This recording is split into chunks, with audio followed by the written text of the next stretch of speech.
Okay. That's a message like most of us would like to see, that the Edu database system has been updated. This has been updated with information from SAQA. I want to demonstrate another issue that may come up when you're submitting your information, when you run your submissions, because that's going to require another extract, and they will need our friends at HEQCIS to supply that particular extract.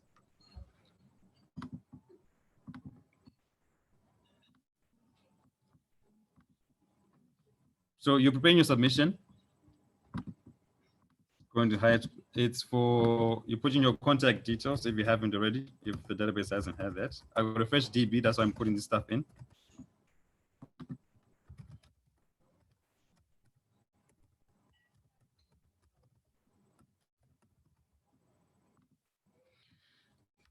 First, now the date here, it should be in the same as the date you supplied when you're naming your files. That is critical. If I can just go find my files again in a submission folder. We said what? The first part here is your code, the provider code. Then the next is the file name, 61, or then this part, 1805, that's 2018, May 17. So I go check my dates, 2018, May 17. If the date is not correct, not coinciding with the one in the file, you will get a file not submission not found when you select the folder where you put your submissions. One of the most common errors we get. Here you pinpoint where you put your files in. It's important that you double click on the particular folder so that you know that you have selected the particular folder. In this instance, I put it in my C drive, Edu Dex, and submission in. So I double click submission in. Excuse me, Andrew. Can you just give the order of that date again so that people can be aware? The order of the date is year, month, and day. Okay, Michael. The order of the date is the last 2 digits of the year. Then the month is in 2 digits, and day as in 2 digits. Cool. Then we make sure you double click, as I said, on the particular folder you've put your files in. So you double click, it's been double clicked, it will look like this, then you click on select. And that's the path that I have in. You click on next. This is where you're going to output the submission. We strongly suggest you put it in submission out. So you double click again, click on select, make sure that path is as such, and click next. If any of those 2 paths are not correct, you won't be able to get to this screen. Is there a question? Not in the chat. Okay. Here now is when we start our validation. You click on next. And depending on how powerful your machine is, it may take a while, or the amount of data you're processing. It also may take some time. So you've run your submissions and you've encountered this, that you got some fatal errors. You click OK. And then there's a view log button here that you can click and it will show you the errors that come up. In this particular case, I have none of the qualification codes. You have them in on your side of you're submitting this information. You have your qualification codes, but Edu Dex saying I don't know these files. So in this instance, you're going to need to ask our good friends in HEQCIS for an extract. By an extract, it means a qualification extract. If you remember when different letter stressed earlier in the presentation that you need to submit qualification templates with what qualifications you're offering, start date, and everything else. This is when it comes back and bites you. If you didn't submit them in time and they haven't been validated in time and they haven't been got the thumbs up, yes, your qualifications have been added. We now know about these qualifications. It will come at this point, we're trying to validate them and say, oh, we can't find them. So at this point, you say, okay, I've submitted my qualification templates. I don't think I got the latest extract. You send an email to HEQCIS to ask for that extract. So what do you expect when you get when you send the email out? What do you expect to get in return? So you get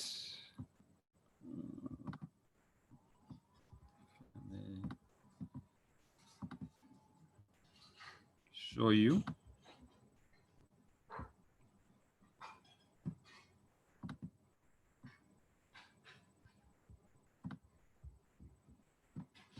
You can see my screen. Hope you can.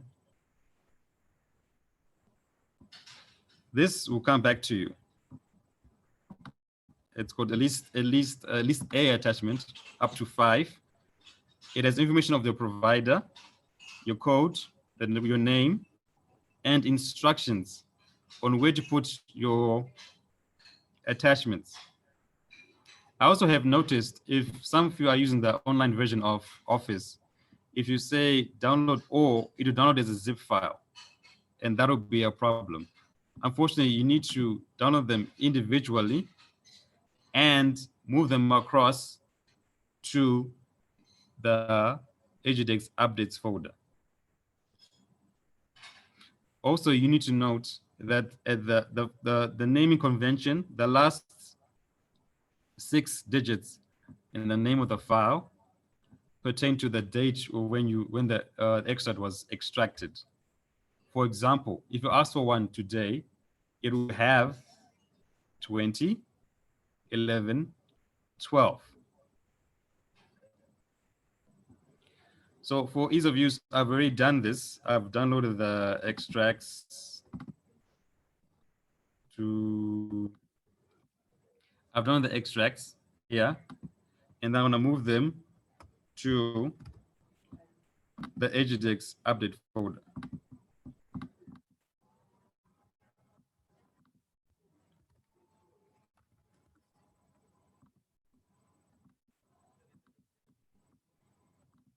For purposes of the demonstration, I'm gonna rename the files to today's date.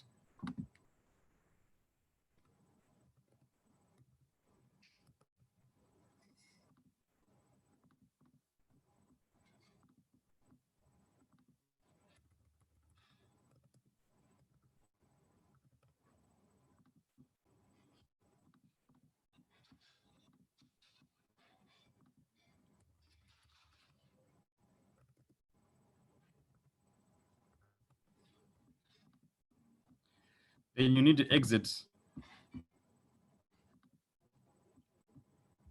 Edu Dex, and you need to start it up again. So you notice, oh, I got a new update I need to pick up and do.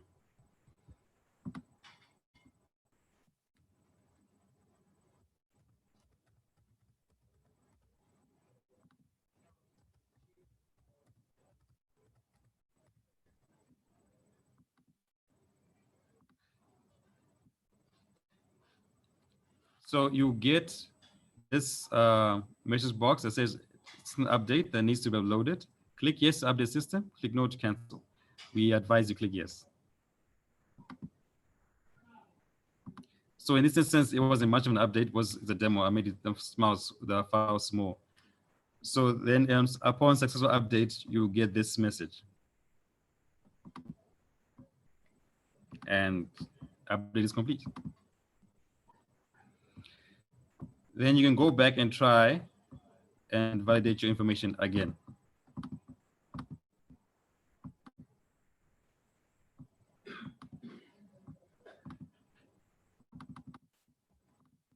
Remember, the date should be the same format as the date of the files you're submitting.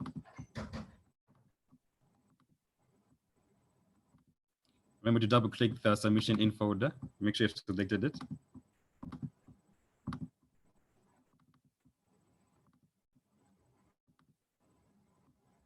And let's try again.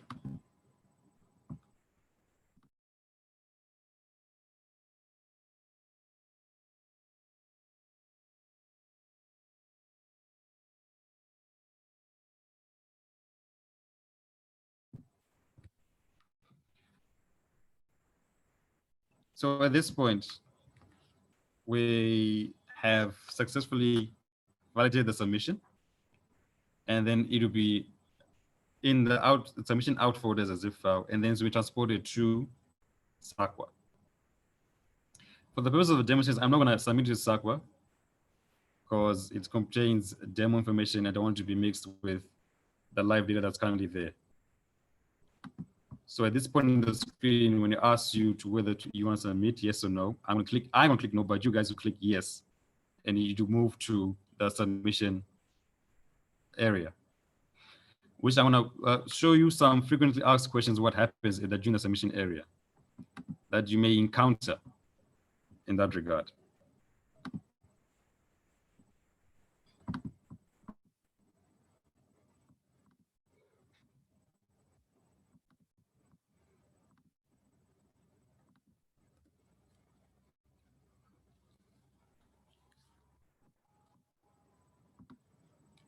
Okay.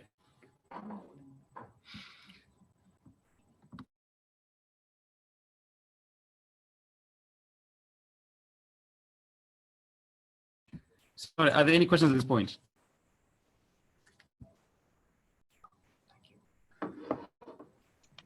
Hi. Sorry. One, Celeste. I just wanted to ask, could you perhaps, my screen, the internet's a bit intermittent on my side. Could you perhaps just pop the link on SAQA where we can download the update from, please? You need a link to download the update. Or just tell me where exactly. Sorry, the internet's a bit intermittent here on the side. You need the link to download the update for. You showed us on SAQA where to download the update. Oh, the update file. for the SAQA updates. Yeah. Okay, you want the link for that? If you don't mind. Okay. Thank you. Hi, Andrew. Sorry, Michael, are we allowed to paste links in the chat? Hi, Andrew. Can you hear me?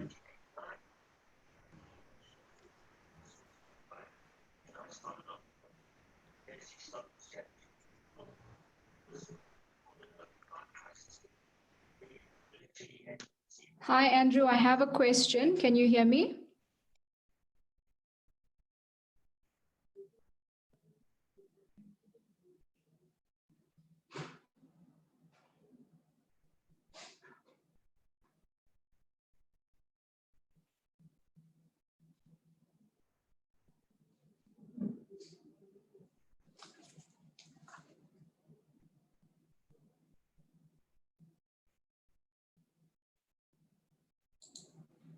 Andrew, you are muted.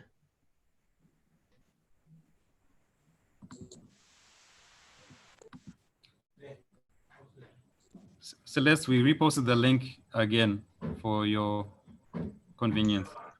Thank you so much. Good Hi, morning. Andrew. I have a question. Can you hear me?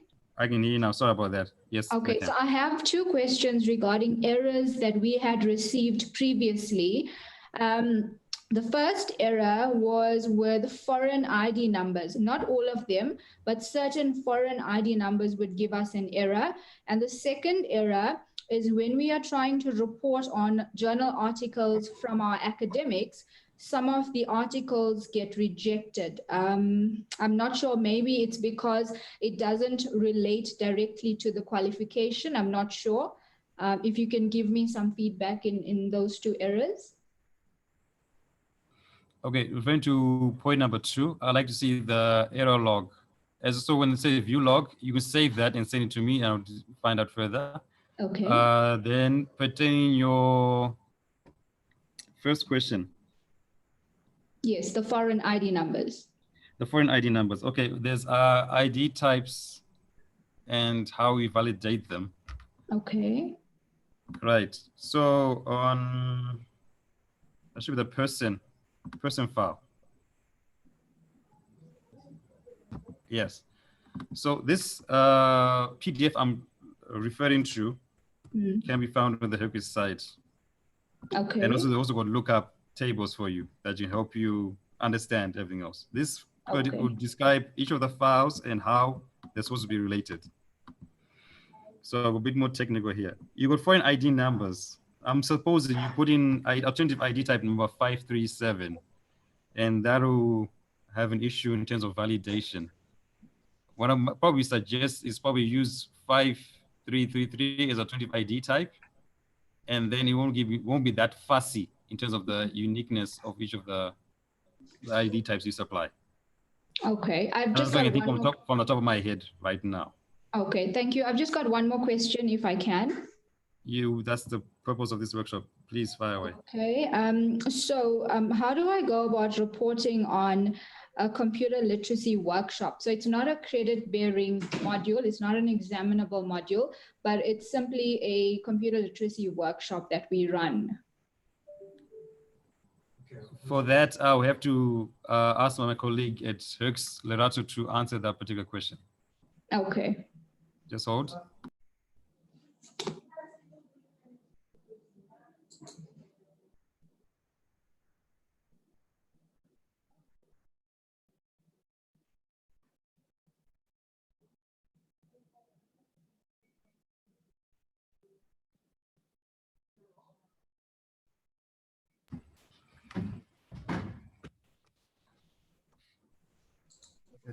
Hi, Natasha. Hi there. Lerato then. Remember that this is an CHE, so it's only the CHE accredited qualification that are taken by HEQCIS, not any other short term. They don't have short courses and all those things. So that one you'll have to find it either from SAQA or from any of the CETAs. Okay. Is it being quality assured by a CETA or not? It's not quality assured by a CETA. So it's just a workshop that we run to enable students to familiarize themselves with Microsoft Word and Moodle and so on. Yeah, remember this is a national learners database, NLRD. And whatever is going there should be quality assured. That you cannot upload anywhere in any case. Okay, thank you for the feedback. Okay. The other thing, Natasha, that you asked about was that the rejection of the foreign IDs. Remember that you have got a 95% rule. Mm-hmm. The 95% rule says that whatever you have there, at least 95% should have the ID numbers. Mm-hmm. That is the 95% rules, the national ID number. And when we refer to the national ID number, we refer to the South African ID. Mm-hmm. Yes. Okay. Thank you so much, Lerato. Okay, thank you. Hello. Hi, I have a question. Morning, Eunice. Hello, Andrew. So it's just a question about file 61 and the column in which you designate gender. So being in an art school, we have quite a number of students who do not identify themselves in any binary context and define themselves as transgender. And your column currently only allows for male and female.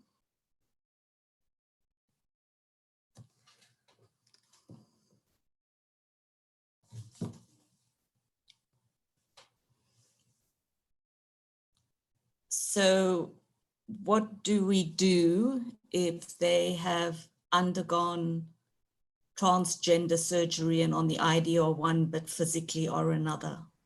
Just a question. Or they refuse to identify by, yes. Or they refuse to provide binary. Yes.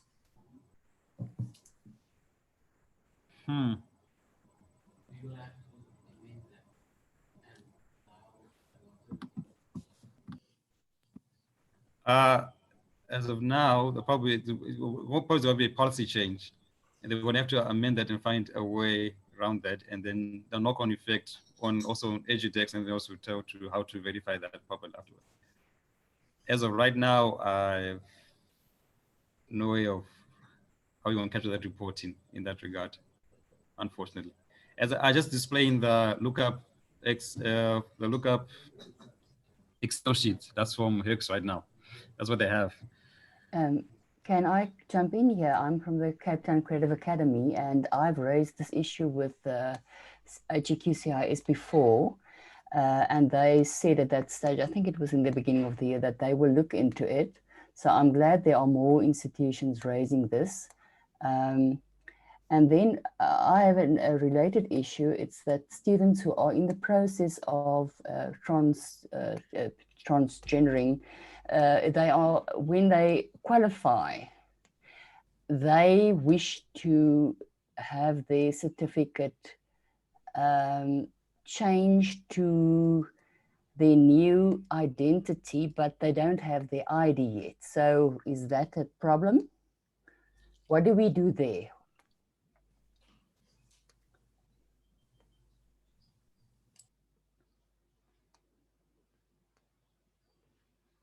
I can't hear you, Andrew.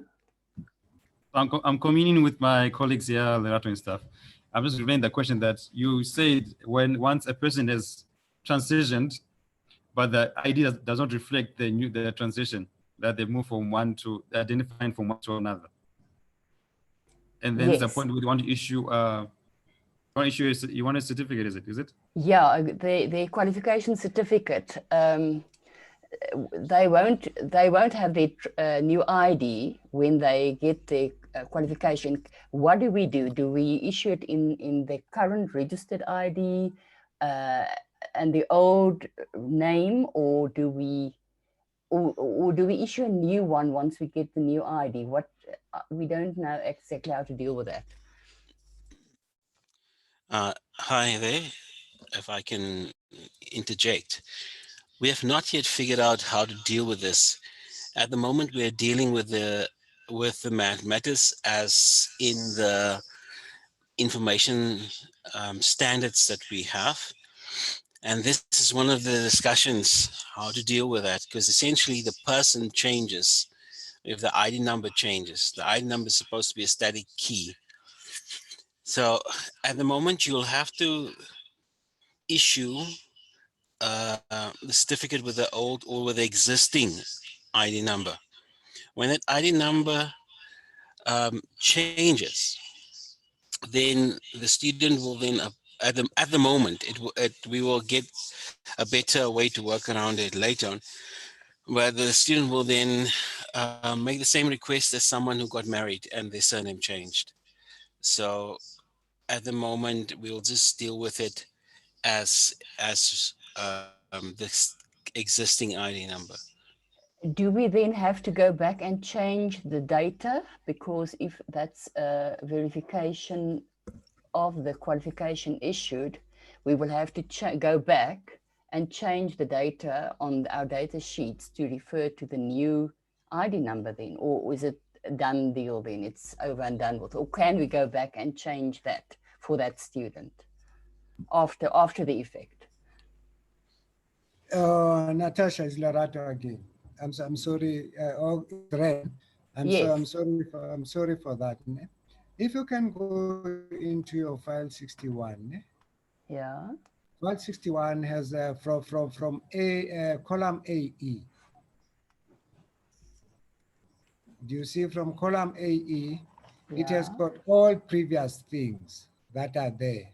What I'm trying to say is that if you issue a certificate, issue it in the right names, in the right ID, the current ones. Yes. But when completing the file 61, before you issue the certificate, you must give the person's previous last name, the person's previous alternative ID, the person's previous alternative ID type. Yeah. You hear me? Yes, yes. Do you get me? You see the full file. I have opened that file 61. Oh, can you see our screen? I can see your screen, yeah. Yes, Fantastic. yes. It has been accommodated already. You can if there's a transgender, then you can do it there too. Okay, thank you. Because the ID will be new, everything will be new. Thank you. But The only problem, The only problem is still male, female. That is the one that we still have. You have to accommodate. Yes. We have to accommodate. Unfortunately, all the codes that we are using are the national codes. I don't know how can because we also take them from SAQA. We'll have to communicate with SAQA and see how best can they do that. Thanks. Thanks, Ren.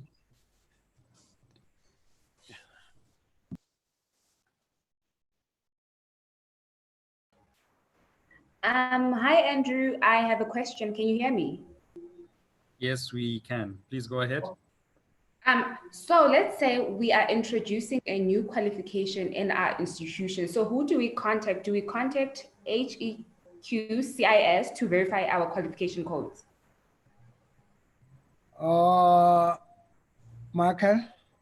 Michelle is Lerato, ne?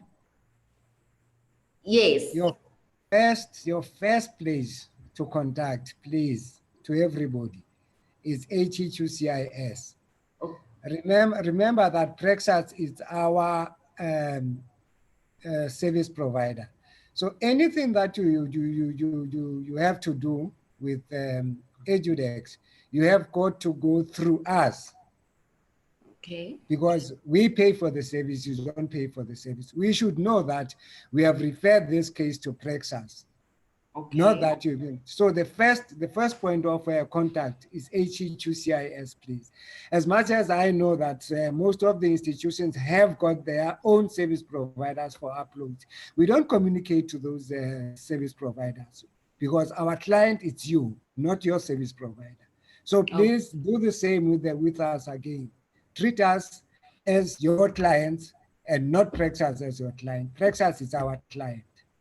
Okay. Okay.